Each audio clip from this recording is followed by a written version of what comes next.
네. 성도 여러분 안녕하십니까? 저희는 지금 지속해서 계속해서 다니엘서를 읽어가고 있습니다. 특별히 다니엘서 7장을 통해서 저희들은 이제 정말 예언을 살피고 연구하는 이 일의 정수를, 그리고 또 예언 연구의 맛을, 예언 연구의 방법을 우리는 지금 이렇게 한꺼번에 이렇게 살펴볼 수 있는 너무나 좋은 시간이 됩니다. 지난 시간에 다니엘 7장을 잠깐 전반부에 살짝 조금 말씀드리면서 여러분들에게 매우 흥미진진한 부분이 됐을 거예요. 이 네 짐승의 이야기를 통해서 이 역사가 어떻게 진행되려 왔는지를 여러분이 잠깐 보셨어요. 그러니까 하나님의 말씀은 땅에 떨어지지 않는다는 사실. 미리 일이 이루어지기 전에도 미리 말씀하신 하나님의 예언이 이 땅에서 그렇게 정확하게 성취됐다는 사실을 여러분들이 보신 것이죠. 그러나 이제 이번 시간에는 매우 다니엘서를 연구하면서만 알 수 있는, 그리고 꼭 다니엘서를 통해서 우리가 꼭 알아야 되는 이런 이야기들이 있습니다. 특별한 제목을 여러분과 같이 여러분에 말씀드리지만, 다니엘 7장 속에 성경 예언이 밝혀주는 이 사단의 정체인데, 특별히 성경에는 사단을 7머리 10뿔 가진 용으로 묘사됐어요, 요한계시록에. 그래서 그 정체를 밝혀보는 시간을 이번 시간은 여러분과 함께 나눠보려고 그래요. 성경에는 이런 이야기가 있습니다. 예수님께서 마태복음 10장에 26절에 무슨 말씀을 하셨는가 하면, 그런즉 저희를 두려워하지 말라 이렇게 말씀하시면서 무슨 말씀을 하시는가 하면은, 감추인 것이 드러나지 않은 것이었고, 감추인 것이 드러나지 않을 것이었고, 또 숨은 것이 알려지지 않을 것이 없다, 이렇게 돼 있어요. 그러니까 이 어떤 것들이든 이 땅에서 드러나는 여러 가지 다양한 것들은 은밀한 것 같고 숨겨진 것 같지만 결국은 드러난다, 이런 말이거든요. 그런데 하나님의 말씀 전도서 3장에 보면은 1절에 이런 말씀이 있습니다. 천하의 범사가 기한이 있고 모든 목적이 이룰 때가 있다. 그러니까 이 땅에 일어나고 있는 천하니까, 이 땅에 일어나 있는 범사, 모든 일에는 반드시 그 모든 일에는 그 일이 일어나고 혹은 그 일이 사라지게 되는 목적이 있다는 거예요. 또 그 목적에 따라서 그 어떤 일이 일어나기도 하고 사라지기도 하는 기한이 있다는 거죠. 그래서 이 말씀은 아주 중요한 의미가 있습니다. 이 땅에 일어나는 여러 가지 다양한 일들, 우리가 알 수 없는 일도 일어납니다. 우리가 모르고 지나가는 일도 있습니다. 또 어떤 것들은 왜 저런 일이 일어날까 하고 이해할 수 없는 많은 일들이 일어나고 사라지고 합니다. 또 우리만인가요? 남의 집도 일어나고, 또 우리 교회뿐입니까? 다른 교회도 일어나고, 이 나라뿐입니까? 다른 나라에도 일어나고, 전 세계적인 상황을 본다면 천하의 모든 일, 이 모든 것들도 다 역시 이 모든 것들이 일어나고 사라지는 데는 의미가 있다, 목적이 있다. 그러니까 아무것도 무가치하고 무의미한 일은 없다. 우리 인생으로 말한다 그러더래요. 여러분과 제가 무의미하고 무가치한 한 시절을 살아가는 사람들은 절대로 아니라는 사실을 알 수가 있는 거죠. 그런데 모든 목적이 있고 그것이 이룰 때가 있는데, 그 어떤 것들은 우리가 알기도 하고 어떤 것들은 모르기도 한다. 우리가 거리가 멀어서 모를 수도 있고 지식이 없어서 또 깨닫지 못해도 모를 수도 있습니다. 그러나 성경은 분명히 이렇게 말합니다. 모든 것들은 다 드러날 수밖에 없다. 숨길 수 있는, 영원히 숨겨지고 알려지지 않는 일은 없다. 그러니까 이 두 말을 조합하면은 비밀은 없다, 이렇게 돼. 비밀은 없다. 어디에 있는 것? 이 땅에 일어나는 모든 일들에. 그래서 특별히 그리스도인들에게는 놀라운 특권이 있습니다. 그건 하나님의 말씀인 성경을 통해서 이 땅에 있는 모든 일들의 비밀을 알 수 있는 놀라운 특권을 주었다는 거예요. 예수님께서 이 땅에 계실 때도 비유를 가지고 사람들에게 말씀하셨지만, 특별히 주님의 제자들에게는 비유로 말하지 않으셨습니다. 그것처럼 이 땅에 많은 일들이 일어나기도 하고 사라지기도 하고 또 이렇게 지나가기도 합니다. 그런 일들 가운데는 저것이 왜 일어나고 저 일의 의미가 무엇인지를 아는 사람들이 있다. 그들이 누구인가? 이 성경 말씀을 가지고 있는 그리스도인들이다. 그래서 저는 이 비밀을 아는 사람들, 그런 놀라운 특권이 우리들에게 주어졌다 하는 것. 그런데 특별히 이 비밀을 알고 있다고 하는 것은 하나님의 비밀도 있지만 누구의 비밀도 있어요? 어둠의 비밀도 있다. 그래서 저는 이 지난 시간에 여러분에게 이 땅에 있는 모든 일들은 다 어떤 일인가? 두 세력이 있다. 두 권세. 하나는 하나님의 권세요, 빛의 권세입니다. 또 다른 하나는 어둠의 권세역은 사단의 권세입니다. 이 세상을 주관하는 세상 권세일 수 있습니다. 여러분, 이런 두 권세가 왔다 갔다 하는데 비밀은 없다. 그러니까 여러분, 그리스도인들은 이 부분에 대해서 알 수 있다는 거죠. 그런데 대부분의 많은 그리스도인들이 성경을 가지고 있고 또 다양한 일들을 삶 속에서 겪지만 그 일의 배우가 혹은 그 일이 드러나고 사라지는 그 일들이 어떤 의미가 있는지에 대해 생각하지 않고 그저 현실적인 일에만 깊은 관심을 가지고 지나치게 하고 또는 이렇게 살아가는 우리들의 모습을 우리는 많이 보게 됩니다.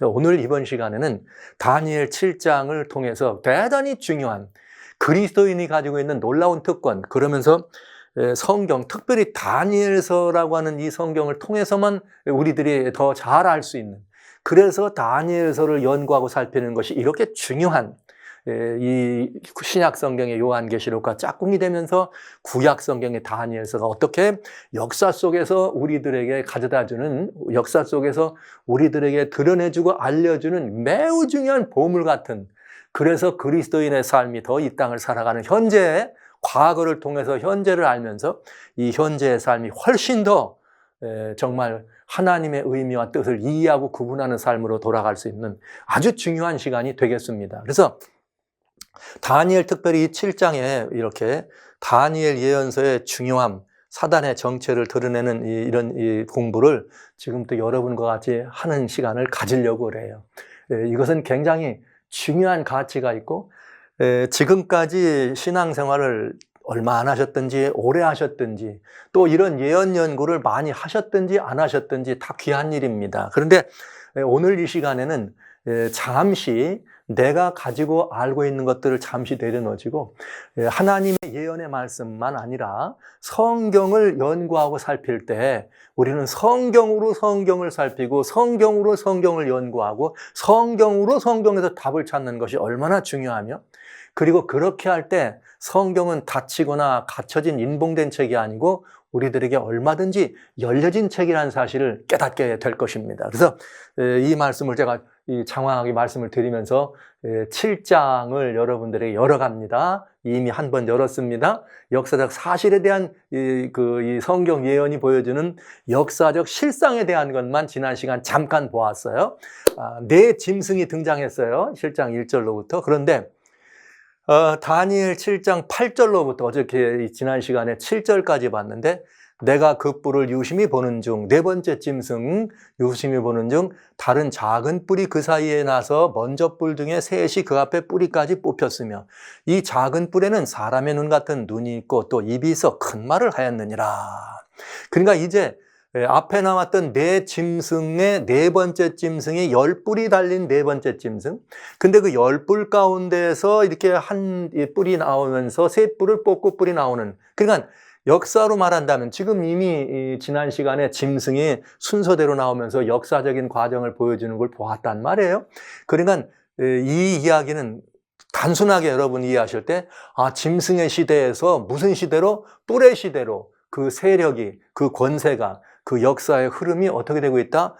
전이되고 있다는 걸 알 수가 있다는 거죠. 그러면 이제 우리는 지금까지 보았던 짐승과 지금 여기 나오는 이 작은 뿔이 나오는데, 이 뿔의 배후는 무엇인가? 모든 것들은 다 의미가 있다 그랬어요. 모든 것들은 다 드러난 것들은 다 이미 그 안에 꼭 뭐가 있다는 거예요, 의미가. 그래서 이 배후에 존재하는 배후의 그 사력은 무엇인가를 지금부터 밝히는 것입니다. 이게 굉장히 재밌는 시간을 여러분과 같이 말씀드리려고 그래요. 갑자기 다니엘서 예언이 1장부터 6장까지에는 이미 말씀드렸던 바대로 이 다니엘이라고 하는 한 인물을 통해서 경험되는 그런 사건들을 이야기하더니 갑자기 또 이 1장부터 6장까지는 다니엘이 선지했지만 직접 본인이 계시를 보거나 이상을 보지 않았단 말이에요. 그런데 이제는 직접 7장부터는 본인이 계시를 보면서 갑작스럽게 그 삶 속에서 네 짐승이 등장하는 것을 우리는 본 것입니다. 근데 이 네 짐승은 도대체 사자와 곰과 표범과 이 무서운 천리발을 가진 열불 가진 짐승, 이 짐승은 어떻게 나타났느냐 이거예요. 어디서 왔느냐 이거예요. 도대체 이 짐승의 정체는 뭐냐 이거예요. 이미 이것들이 나라들을 묘사하고 나라들을 상징하는 것이고, 첫째 나라는 바벨론이요, 두 번째 나라는 곰은 페르시아요, 세 번째 표범은 헬라 그리스요, 네 번째 나라는 로마라고 하는 나라까지는 너무나 분명하게 성경이 첫 번째 짐승을 뭐라고 바벨론이라고 말해 주었기 때문에 다음 짐승들을 이해하는 데는 어렵지 않았습니다. 그러면 이 네 짐승이 이렇게 갑자기 등장하는데 이제 이 짐승의 모습도 왜 이런 모습으로 성경은 설명을 했으며 왜 이런 순서로 나와서 이런 모습으로 톡수리에 날개가 있고 머리가 내시고 뿔이 있고 이런 모습 나왔는데 도대체 이 짐승의 숨은 정체는 뭐냐 이 말이죠. 뭔가 의미가 있지 않겠어요? 단순히 역사를 일러주기 위해서 이렇게 상징을 쓰였을까요? 아니죠. 우리 이런 말이 있어요. 한 장의 사진이 10줄의 기사보다 낫다. 그러니까 상징으로 보여준 이유는 그 안에 많은 내용이 함축되어 있는데 그 내용들을 다 일일이 서술하려면 너무나 양이 많기 때문에 하나의 그림과 같은 상징으로 보여줘서 많은 이야기를 그 속에 포함시키고 있다는 것을 우리는 알 수가 있는 것이죠. 그러면 한번 이 짐승의 정체들, 숨은 배우들을 한번 따져볼 수 있어요. 그러려면 이 정체를 따져보려면 첫 번째 짐승이 사자부터 나왔으니까 한번 보시면 이 상징, 즉 예언을 이해하고 풀어가는, 여러분 이게 이제 이 순서예요. 방법입니다. 여러분 한번 이제 보시겠어요? 다니엘 1장 시작이죠. 바벨론 왕 느부갓네살이 예루살렘을 이르러 그것을 에워쌌더니, 네, 이미 지난 시간에 사자는 뭐라고요? 바벨론이었다 이렇게 나왔어요. 근데 왜 바벨론 왕 느부갓네살이 예루살렘을 에워쌌느냐? 그랬더니 이 전쟁이 단순한 정복전쟁이 아닌 걸 알 수가 있어요. 왜? 하나님의 성전에 있는 종교적인 이야기예요. 이 기구들을 얼마를 그의 손에 붙였더니 그가 그것을 가지고 신할 땅 자기 신의 묘에 들어가더라. 이렇게 돼 있습니다. 그러니까 이것은 단순한 정복전쟁이 아니라는 걸 알 수 있어요. 그러니까 고대 세계의 모든 전쟁은 다 정복전쟁이냐, 살기 좋은 땅을 찾아가는 정복전쟁이냐, 그렇지 않은 것도 있다. 그런데 여기 보시면 예레미야 50장에 보면 이번엔 또 잘 보세요. 여기는 지금 바벨론에 대한 이야기예요. 열방 중에 광파와 기를 세워라, 숨김없이 공포하라. 아까 거는 다니엘서는 바벨론이 예루살렘을, 이번에는 바벨론이 멸망하는 이야기를 하는 거죠. 바벨론이 함락되고 벨이 수치를 당하며, 바벨론의 주신이 벨입니다. 무로닥이 부서지며 무로닥이 바벨론의 주신입니다. 그러니까 아까 바벨론이 예루살렘을 들어올 때는 하나님의 성전을 갖다가 회파하고 그 기명을 가져갔습니다. 그렇게 한 바벨론은, 즉 바벨론이 섬기는 벨 무로닥이 하나님보다 높다 이거예요. 강하다 이거예요. 그런데 이번에는 바벨론이 멸망하면은 벨 무로닥이 수치를 당한다. 그의 우상, 만신전이니까 우상은 부러진다 한다. 그러니까 이 의미는 틀림없이 단순한 종교적 의미가 아니라, 정복적 전쟁이 아니라 영적이고 종교적인 의미가 있다는 것을 알 수가 있다는 거죠. 자, 이스라엘의 멸망에도 종교적인 의미, 이스라엘을 멸망시킨 바벨론의 멸망에도 무슨 의미? 종교적인 의미가 있다는 거예요. 그러니까 지금 우리들이 여기서 보고 있는 것은 단순한 역사를 보는 것은 아닙니다. 자, 그럼 한번 보실까요? 무슨 의미가 있나? 고대 세계의 바벨론입니다. 근동세계 최초로 근동세계를 가장 강력한 통일 대제국으로 만들었던 바벨론입니다. 이게 사우디아라비아 반도인데 유프라테스 강을 중심으로 해서 비옥한 이걸 퍼틀 크레센트라 그래가지고 비옥한 초생달형 이런 땅이라고 이렇게 얘기하죠. 어디까지 들어왔느냐? 여기 시내반도, 이 에집트의 바로 입구까지 바벨론이 들어왔던 걸 알 수가 있어요. 근데 이 바벨론 다음에는 무슨 나라냐? 메데페르시아죠. 메데페르시아의 영토는 이제 저 페르시아, 오늘날 말하면 이란 지경에서 시작해가지고 점점점 들어와서 아까 바벨론이 주장했던 그 이렇게 비옥한 토지를 다 먹고 소아시아 반도까지 먹고 에집트, 애굽의 이 앞에 있는 나일강 이 아래에 있는 전반부까지 애굽을 삼킨 것을 볼 수가 있어요. 지난 시간에 보았죠. 리디아와 바벨론과 애굽을 새 갈빗대를 물었다 이런 표현을 보셨습니다.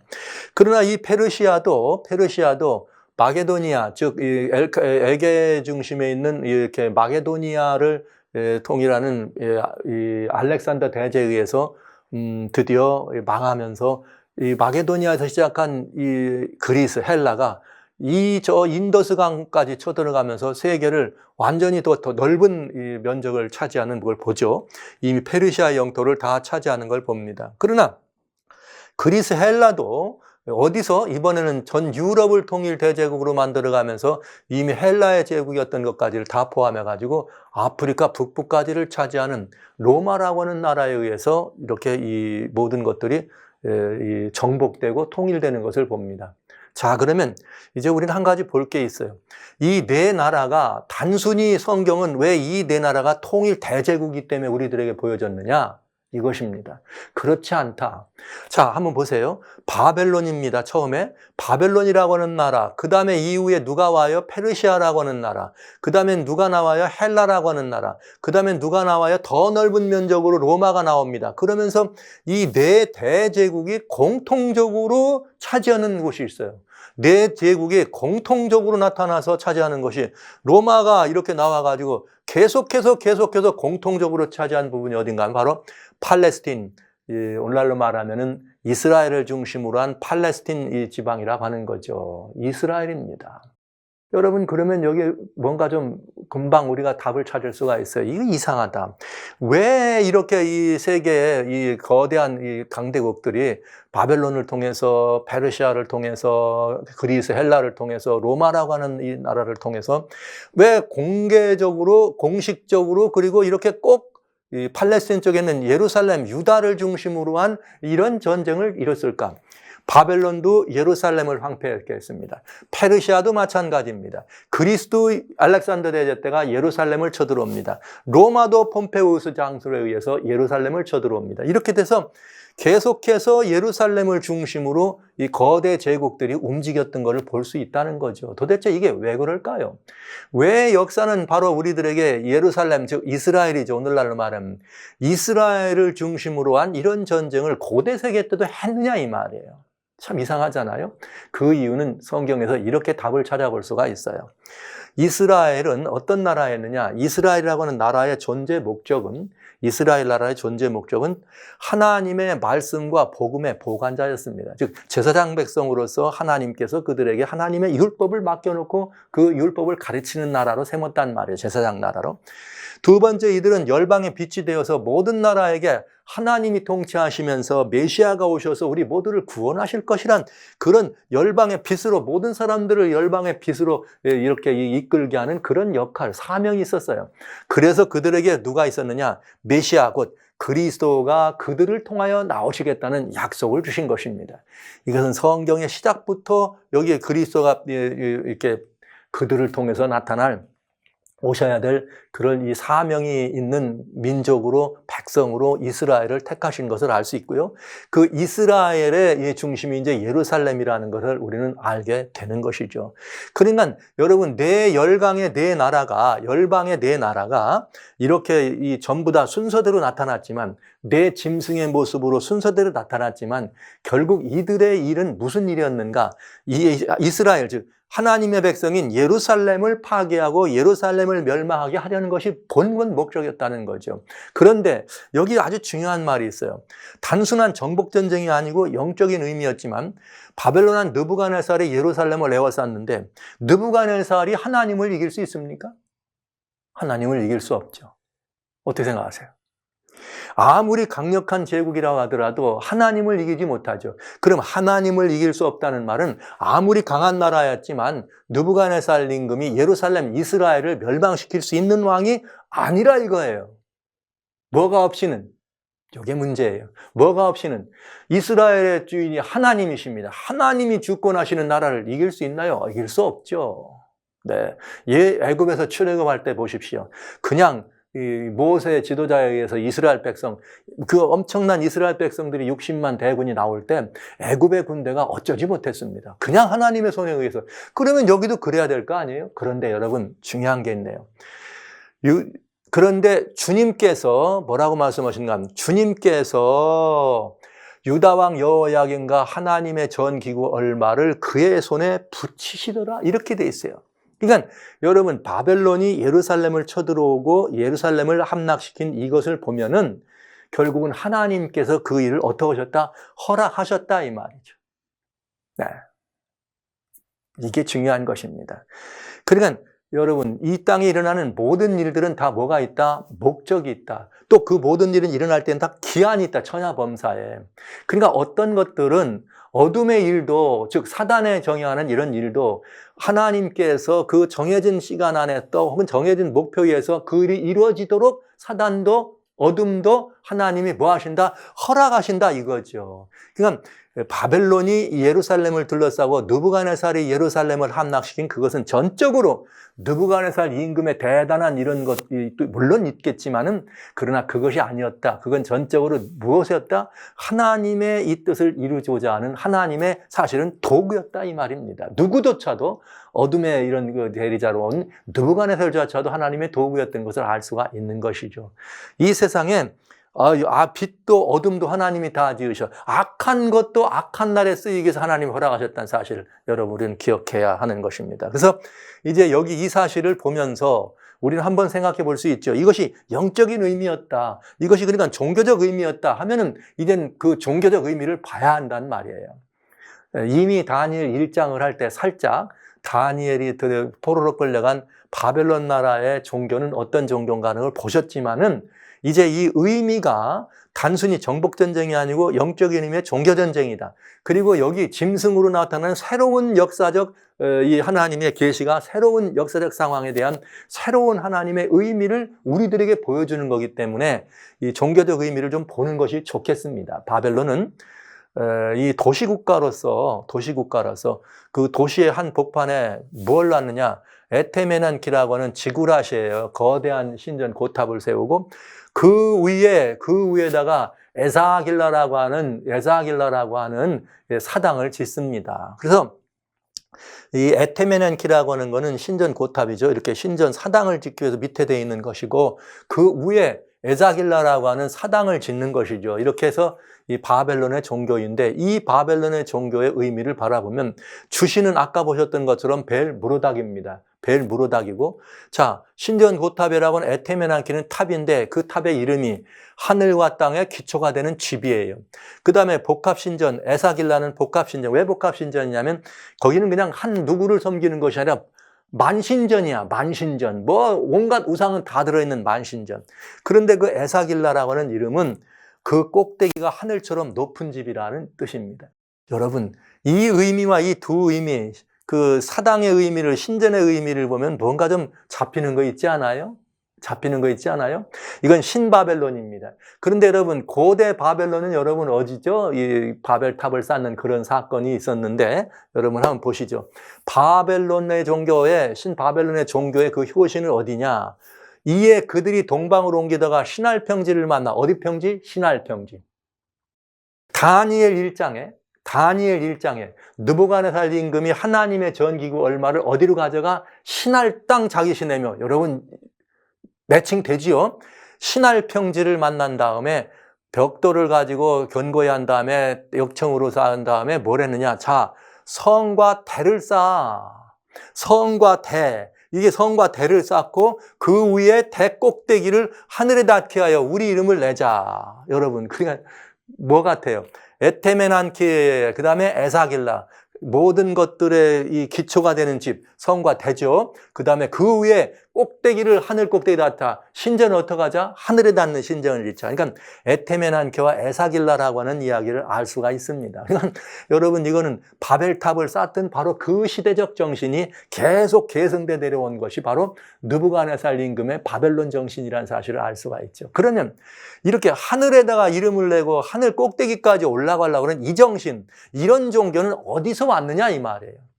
여러분 종교라고 할 때는 벌써 여기는 어떤 그 영적인 신성한 어떤 그 신적인 경배 대상이 있다는 말이죠. 경배의 대상. 그러면 이제 이 바벨론 종교가 그렇게 에테면한 에사겔을 가지고 하나님은 산 꼭대기, 하늘 꼭대기까지 집을 짓는 그 종교의 정신은, 그 배후는 어디냐? 여기 있어요. 이사야라고 한 성경 14장 12절로 14절에 너 아침의 아들 계명성이요. 계명성은 루스벨입니다. 우리는 이게 비너스, 이게 영어 성경이나 일반 성경이 여러 가지 다양하지만 이 계명성은 곧 루스벨이에요. 어찌 그리 하늘에서 떨어졌느냐? 하늘에서 뭐 했느냐? 떨어졌느냐? 너 열국을 엎은 자여 어찌 그리 땅에 찍혔느냐? 내가 내 마음에 이르기를 내가 하늘에 올라 하나님의 뭇별 위에 나의 보좌를 높이. 와우, 벌써 이게 나오네. 내가 북극 지폐의 산 위에 좌정하리라. 가장 높은 구름에 올라 지극히 높은 자와 비기리라 하더라. 금방 바벨탑을 쌓은 정신하고 똑같은 정신인 거 알 수 있죠? 즉 이것은 루스벨, 사단의 정신이었습니다. 어둠의 정신입니다. 그는 뭐냐? 하나님보다 자기가 어떻게 하자는 거예요? 더 높이자는 거죠. 즉 하나님이 경배받을 북극 지폐의 산 위에, 즉 보좌 위에 자기가 앉자 이 말이죠. 그 하나님 보좌보다 높여서, 즉 이 말은 자기가 경배받자 이거죠. 내가 경배받고자 하는 정신. 그래서 사단이 자기에게 경배하기 위해서 하나님께도 도전하고 하늘까지 도전해서 지극히 높은 자와 비기려고 하다가 떨어졌다 이 말이죠. 떨어졌다. 자, 이것이 바벨론 종교예요. 즉 사단, 하나님보다 자기를 높이려고 하는, 피조물이 돼서 창조주보다 자기를 높이려고 하는 이 정신이 바벨론의 종교의 효시요 배후였다 이거죠. 그러니까 이것이, 사단이 그렇게 한 것들의 출발이 어디로부터 간가? 우리가 한번 살펴볼 필요가 있어요. 여러분, 이 땅에 일어나는 여러 가지 일들도 궁금하면 뭘 찾아봅니까? 역사의 실록을 보잖아요. 그 역사의 실록을 찾아보면 우리 뭐 조선 왕조실록 이런 실록이 있는 것처럼, 사기가 있는 것처럼 보면은 나름대로 그때 당시의 역사나 그때 당시의 일들을 기록해 놓은 것을 알 수 있습니다. 여러분 삼국사기 같은 경우에는 신라 왕들의 이야기 때 하늘에서 별이 떨어지는 이런 기록도 들어있어요. 하늘에서 별이 떨어지는 이런 기록도 우리가 들어있는 것을 볼 수가 있습니다. 그래서 어떤 이들은 그런 그 실록들을 찾아가지고 그때 거기에 나와 있는 별 가운데 어떤 별이냐, 이 별은 이 동방 박사들이 봤던 그 유대 땅으로 오신 예수님의 그 별을 그때 이 별 떠가지고 봤다면, 이런 것까지 연결져서 해석을 하고 하는 그런 시도들도 있습니다. 그 다 뭐 때문에 그런 거예요? 실록이 있기 때문에. 그런데 이런 모든 것들이 우리들에게 역사라는 기록으로 실록이 되어 있지만, 역사가 기록된 모든 것들에 가장 많은 실록들이 있지만, 아주 무지 많은 실록들이 있지만, 그 중에 가장 오늘날 우리들 손에 일반적으로 들려지고 누구라도 볼 수 있도록 이렇게 알려져 있는 가장 오래된 역사의 실록은 성경입니다. 근데 이 성경 속에는 우리가 알고 있는 것처럼, 여기 우리 역사라고 하는 여기에만 관련된 것들이 들어있느냐? 인류가 가려는 그렇지 않다. 그 가운데는 특별히 요한계시록이라고 하는 계시록 속에는 어떤 실록이 들어있느냐? 우주적 대실록. 이렇게 포함하는 범위가 아주 창조 전부터, 우리가 있기도 전부터 하늘에서부터 시작해서 다시 하늘에까지 돌아가는 예언이니까 이런 모든 것들이 기록된 실록이 있습니다.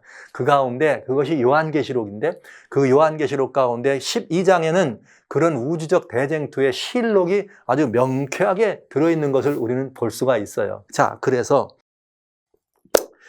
바벨론 종교의 배후를 더 끝까지 이제 찾아가는 거죠. 왜? 그게 영적인 의미가 있으니까.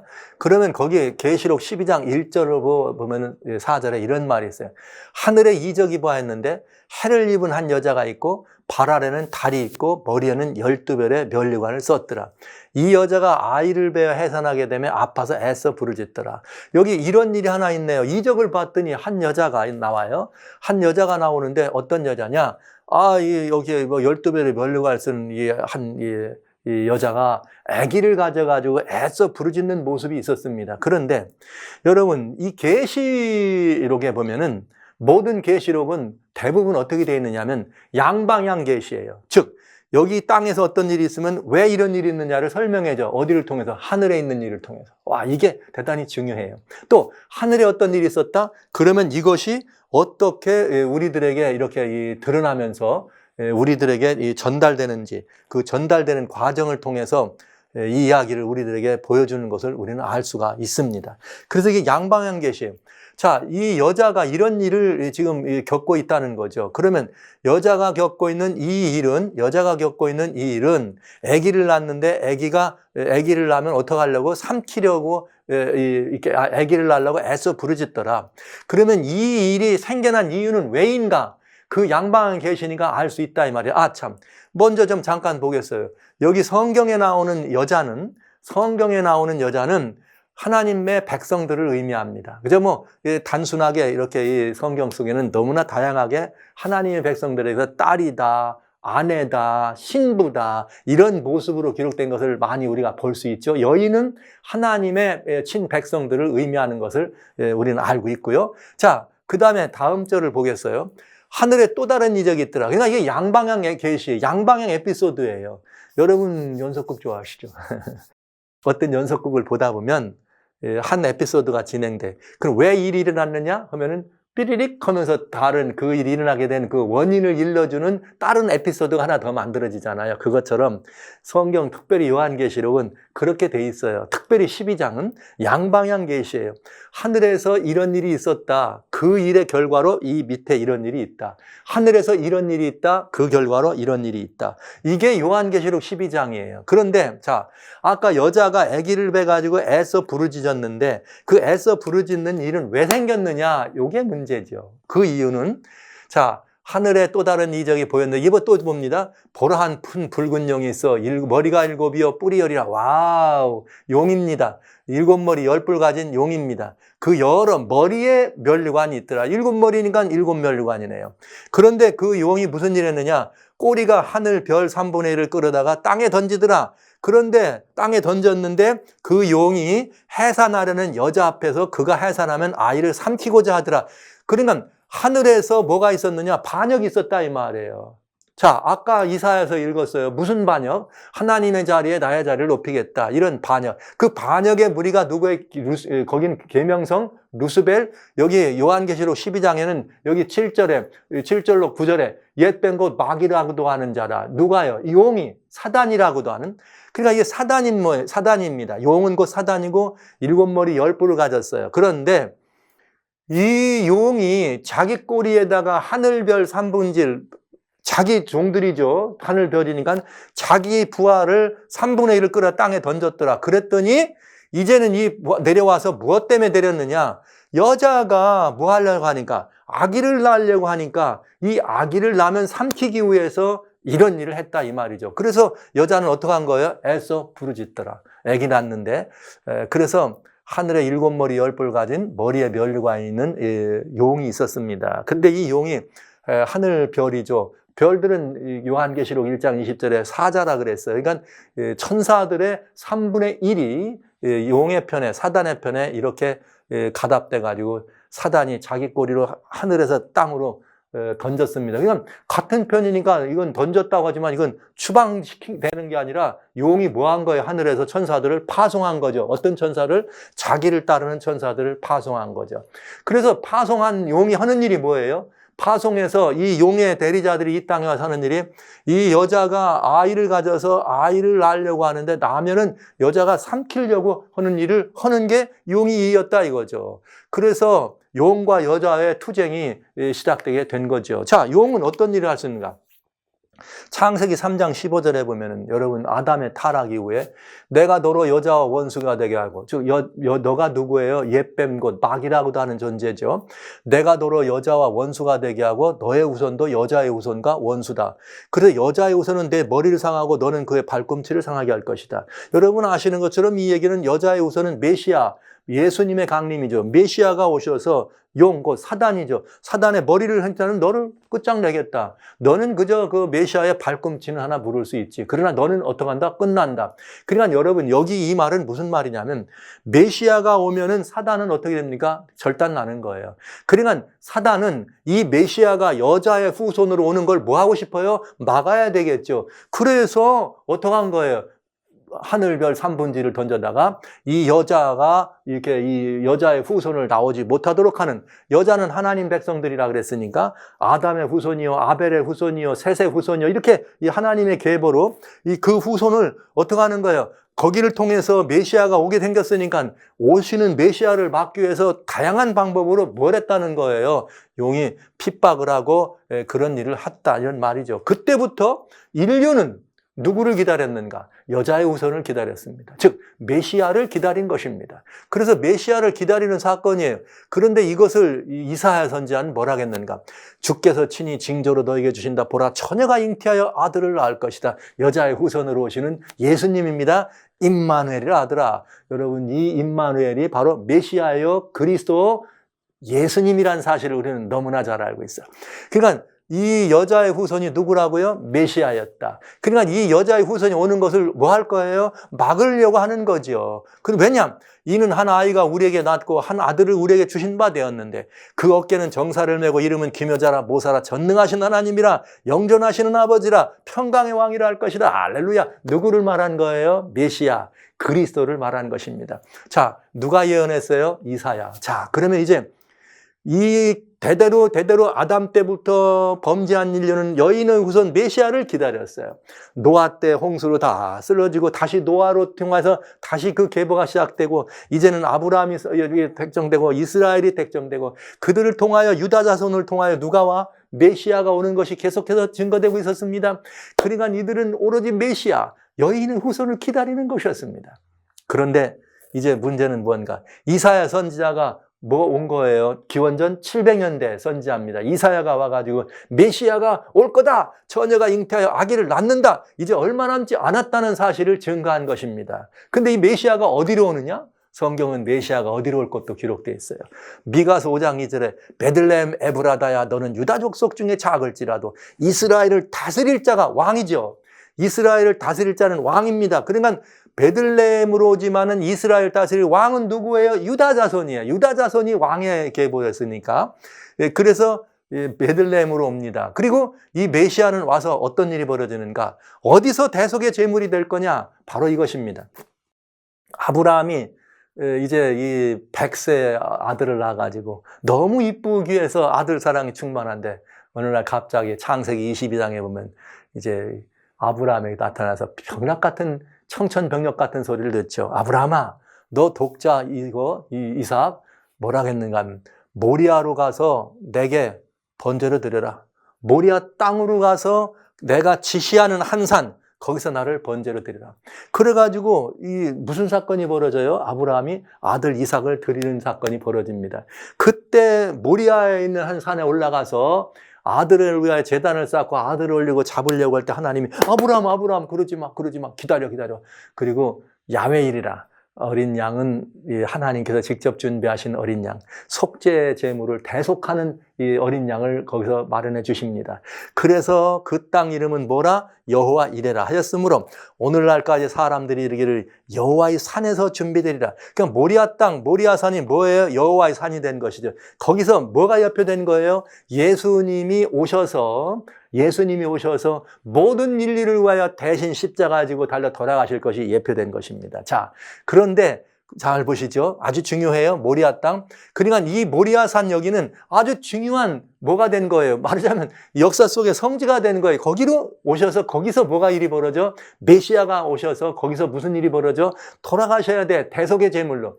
그러나 유대 사람들이나 다른 사람들은 대속의 제물로 죽는 메시아가 아니라 거기에 왕으로 오시는 메시아를 기다린 거죠. 네, 중요합니다.